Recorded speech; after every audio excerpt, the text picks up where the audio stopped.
Capítulo 11. Por volta daquela época, em um corredor nas entranhas de uma arena em Atlanta, na Geórgia, um homem que eu acabara de conhecer me disse que sua empresa fazia pesquisas de sermões para pastores famosos de mega-igrejas. Ele enumerou diversos deles, e gostaria de me contar mais sobre como sua empresa poderia me ajudar. Pesquisa de sermões? Isso existe? Senti muita repulsa, mas ao mesmo tempo fiquei tão fascinado que não o interrompi. Ele prosseguiu, explicando como ele e sua equipe forneciam ideias, artigos, histórias e informações para os sermões desses pastores. Sério? Isso era um negócio? Era assim que ele ganhava dinheiro?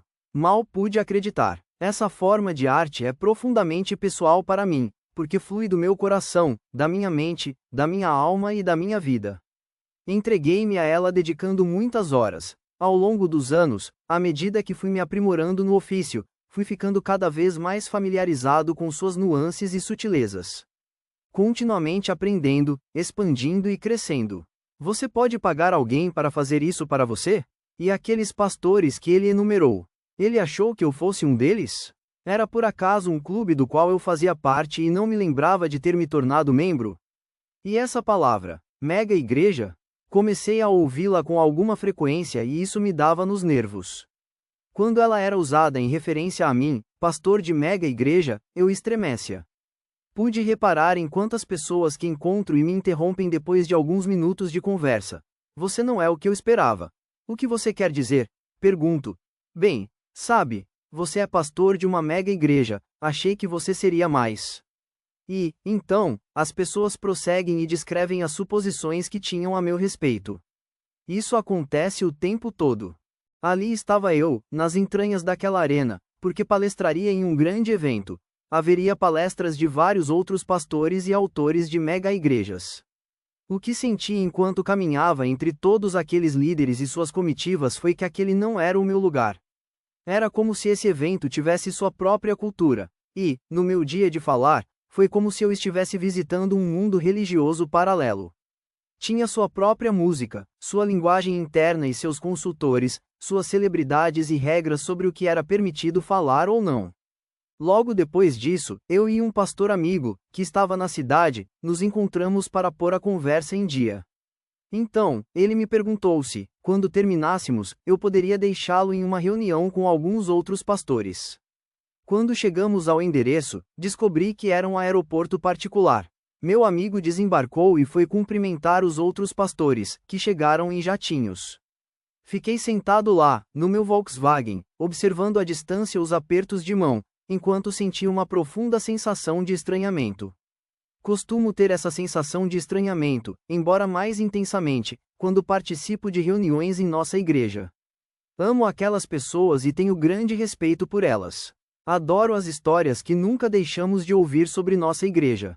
É uma honra fazer parte disso, e esse sentimento de gratidão está sempre comigo, e estar dentro de um movimento como aquele, mas também há uma dor ali. Uma dor que nunca vai embora. Participo das reuniões e ouço as pessoas com quem trabalho e que enfrentam os desafios de servir a todos que vêm à nossa igreja. No entanto, quero estar em outro lugar. É um trabalho significativo delas, e fico feliz que o estejam fazendo. Mas tenho a convicção persistente de que não é o meu trabalho. Meu trabalho está em outro lugar. É outra coisa. Tenho ideias do que quero fazer. Muitas coisas. Livros, filmes, ensinamentos, turnês. As ideias nunca param de surgir. É como se, ao não realizá-las, eu fosse entrar em combustão espontânea. Fico sentado nessas reuniões com uma voz em minha cabeça, que repete: só queria poder fazer o meu trabalho. Porém, para as pessoas com quem divido essas reuniões, esse é o trabalho. Elas estão exatamente onde deveriam estar. Costumo participar de reuniões em que o assunto desvia para o que não estou fazendo. Para o que eu poderia fazer melhor. Ou para como as pessoas sentem que não as estou liderando. Fico cansado de ouvir sobre o que não sou. Um líder me disse: você tem que comer suas verduras. Foi literalmente o que ele falou. E prosseguiu dizendo como seria bom se vivêssemos em mundos de fantasia, onde pudéssemos criar o que quiséssemos, sempre que quiséssemos, mas, no mundo real, temos responsabilidades, gostemos disso ou não. Ele disse que eu deveria participar de mais reuniões, assumir mais controle, incorporar o papel de um líder de verdade. Outro pastor me confrontou sobre minhas falhas como líder, dizendo-me que a questão não era sobre minha arte, e disse arte em tom incisivo, que meus esforços eram equivocados e que a única coisa que faria de importante mesmo, em última análise, seria construir uma mega igreja maior, melhor e mais impressionante. Saí cambaleando depois dessa reunião e me encostei na parede, pressionando meu estômago. Aquela dissonância dentro de mim era avassaladora. Tenho essa voz interior, profunda e ressonante, que continua a insistir que estou aqui para fazer outras coisas, mas então sou cercado por essas vozes, fortes, inteligentes, claras, que me dizem que meu trabalho principal é liderar essa igreja que comecei. Alguém me perguntou qual era minha perspectiva trienal para a igreja. Não tinha uma. Fiz uma pausa, refletindo sobre a pergunta um pouco mais. Nada ainda. Vazio. Tudo o que me veio à mente foram os próximos ensinamentos, os livros que quero escrever e que estão fazendo barulho em minha cabeça, os próximos 3 curtas-metragens que quero produzir, o artigo que li no dia anterior e que me lembrou um verso de uma música que se relaciona a uma parábola que Jesus contou, a qual associo a algo que aconteceu comigo na semana anterior. Tudo isso que lentamente está se reunindo em mim para formar algo novo. Outro livro? Outro filme? Outro ensinamento? É o que me anima. É nisso que penso o dia todo. Estou aqui para fazer isso. Sei muito bem que as pessoas adorariam ter meu emprego. Estou consciente de como sou afortunado. Sei exatamente que dádiva é ter a chance de liderar algo assim. Sinto vergonha e uma exaustão sobrenatural. Carregar toda essa ansiedade dia após dia após dia. O corpo sabe. Nosso corpo sempre sabe. O meu sabe. Tudo o que não é expresso e tratado fica armazenado em algum lugar dentro de nós. Nos ossos, nas células, no coração. Eu estava tão cansado, mas não conseguia dormir bem. Tentava muito arduamente, mas não conseguia manter o foco. Esse tipo de coisa. E havia as perguntas. A vergonha é mestra nessas inquirições inquietantes e implacáveis. Por que não posso fazer tudo? Por que não posso ser mais tenaz, mais forte, mais organizado, mais estratégico? Por que não consigo ser o que essas pessoas dizem que eu deveria ser?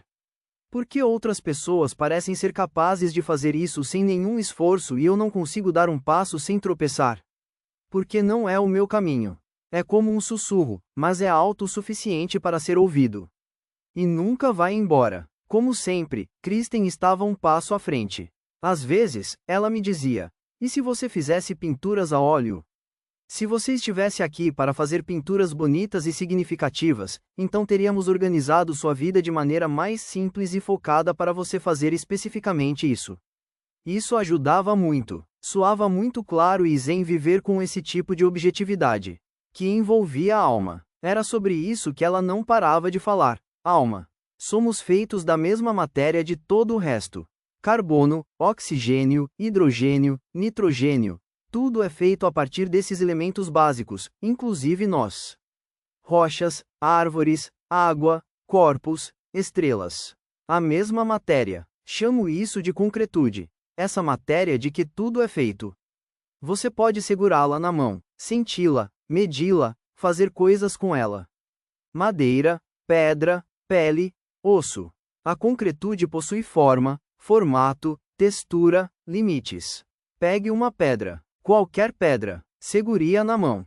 Tem peso, tem contorno, concretude. Esteja ou não na sua mão, esteja ela ali, na mesa de centro, ou ao seu lado, no apoio de braço, ou no chão.